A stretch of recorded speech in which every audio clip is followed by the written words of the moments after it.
interrupt normal service to bring you breaking news from central London. The ongoing crisis of the outbreak of the wolf buttle virus has hit the capital, and there are reports of a zombie outbreak.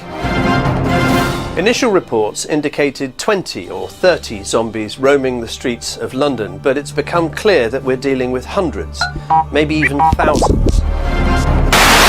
We can go. We interrupt your regularly scheduled broadcast to bring you a special breaking news bulletin. The Skokie Police Department reports that large-scale violence and hysteria have broken out in the downtown area. The cause of the violence remains unknown at this time, but police have urged citizens to remain in their homes. We go to Reg on the scene for more. Thanks, Colleen. I'm standing here in downtown Skokie, and as you can see behind me, the whole area has deteriorated into a scene of chaos. Cars have been overturned and set on fire. And what do you say to that, Professor? Well, our studies have clearly shown that Well, your studies are wrong. No, well, your reports are wrong. Okay? I'm sorry. No, they're actually very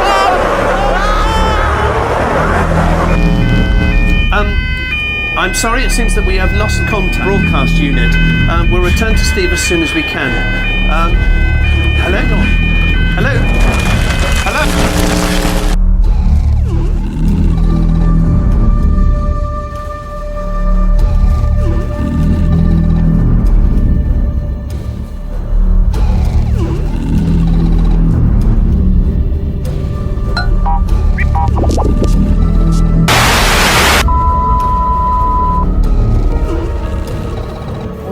Regularly scheduled broadcast to bring you a special breaking news bulletin.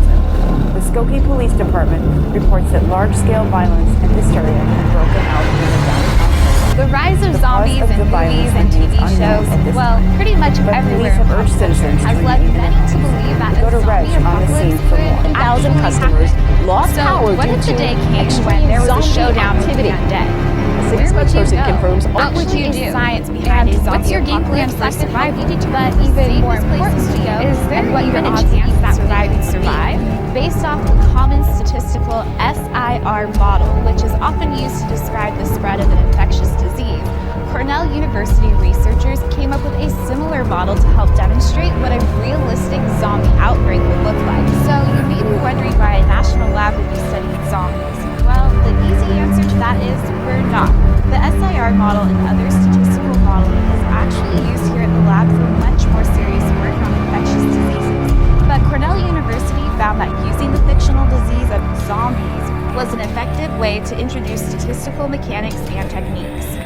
But in order to get an even better understanding of all this zombie madness, I'm turning to two of our very own statisticians here at the lab to help give us a little more perspective on the statistical mechanics of zombies. So they modified the traditional model into something that they call SZR. For susceptible, again, normal humans who are not infected with zombism. Z obviously stands for zombie, people who are capable of infecting others and turning them into zombies.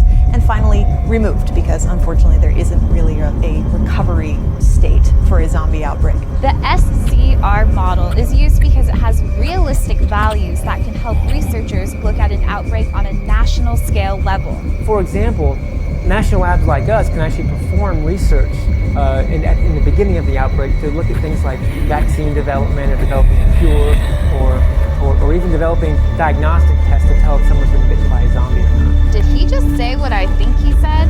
Obviously zombies are fictional and you won't really be bitten by one, but those other things that pertain to an infectious disease like performing research at the beginning of an outbreak, vaccine development, and figuring out a cure are all used for real-life scenarios.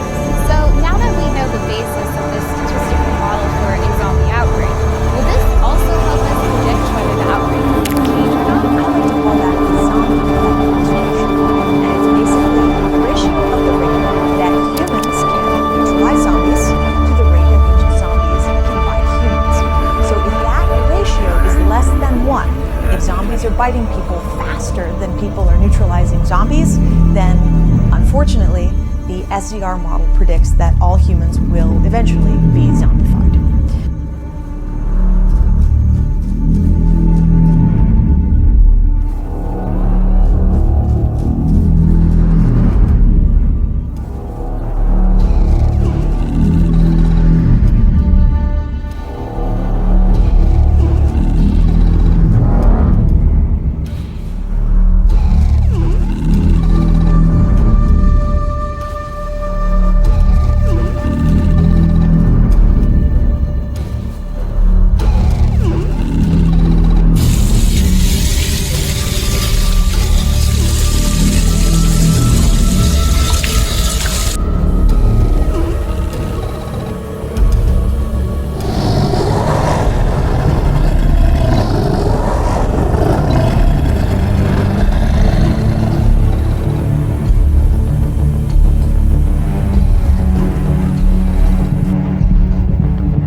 message is transmitted at the request of the Pennsylvania State Police Department.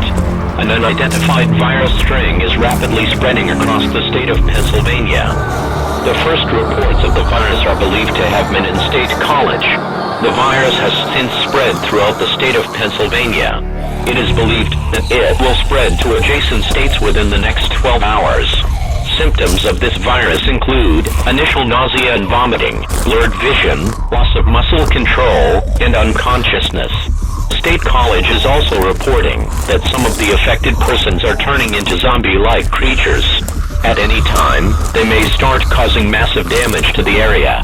Because this is an airborne virus, authorities recommend that the following action should be taken by all members of the public. Stay indoors, if at all possible. Turn off all heating and air conditioning systems. Wear breathing masks to prevent catching the virus. Have enough food and water supplies for sheltering for 1 to 2 weeks. If you catch this virus and show symptoms of turning into a zombie, you will be quarantined in your home for an indefinite period of time. Any residents not in the state of Pennsylvania hearing this message should also take these precautionary actions. If the virus continues to spread, these are governments as well. Most importantly, stay safe in this situation. Unruly behavior will not be tolerated. You will be arrested.